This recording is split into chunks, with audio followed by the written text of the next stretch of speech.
সালামু আলাইকুম দুলা ভাই। ওয়ালাইকুম আসসালাম। না না ঠিক আছে।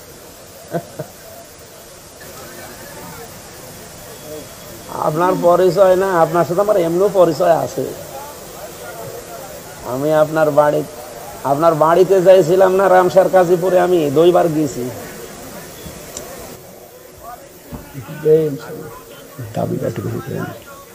আপনার ওই একটা রোগের কথা শুনছিলাম। হ্যাঁ হ্যাঁ হ্যাঁ, আলহামদুলিল্লাহ।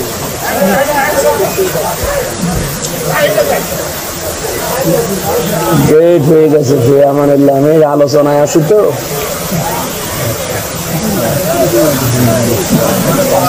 জি আল্লাহ হাফেজ। আসসালামু আলাইকুম। প্রধান অতিথি আজকের আমাদের অ্যাডভোকেট রুহুল কুদ্দুস তালুকদার দুলু সাহেব। এখনকার সময় এসব মাহফিলে বাধা দেওয়া হয়, এটা তো আশ্চর্যজনক একটা ব্যাপার। স্বৈরাচারের আমলে যেভাবে 16 থেকে 17টা বছর পর্যন্ত ওলামায়ে কেরামকে স্বাধীনভাবে কথা বলতে দেওয়া হয়নি, সে দৃশ্যটা আজকে আমাদের সামনে বিদ্যমান।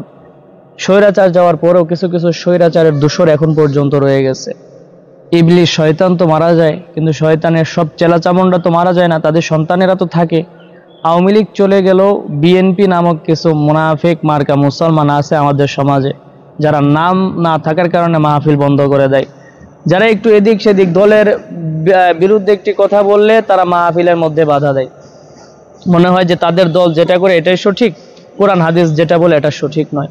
তাদের কথা হলো তারা সবকিছু মানতে রাজি, কিন্তু দলের বিপক্ষে যদি কোনো কথা যায় এটা তারা মানতে রাজি না। এটা হলো ভাই মুনাফিকের লক্ষণ। নিজের ভুল বোঝানোর পরে, ভুল ধরিয়ে দেওয়ার পরেও যদি কেউ ভুল না শুধরিয়ে আরো সেই ভুলটাই বারে বারে করতে থাকে, এটা হলো মুনাফিকের লক্ষণ। আর মুনাফিকদের অবস্থান হলো জাহান্নামের আগুন। এই জন্য আসুন আমরা মাহফিলগুলোতে আমরা শ্রোতারা সোচ্চার থাকি ইনশাআল্লাহ। যখনই কোনো বক্তার উপরে আক্রমণ করা হবে, যখনই কোনো বক্তাকে বলে মাহফিলের মধ্যে অপমান করা হবে, সাথে সাথে এটার জবাব দেওয়ার জন্য আসুন আমরা শ্রোতারা ঠিক হয়ে যায়, ঐক্য হয়ে যায়। তাহলে দেখবেন যত নেতা খেতা আছে এগুলো বেল পাবে না মাহফিলে ইনশাআল্লাহ।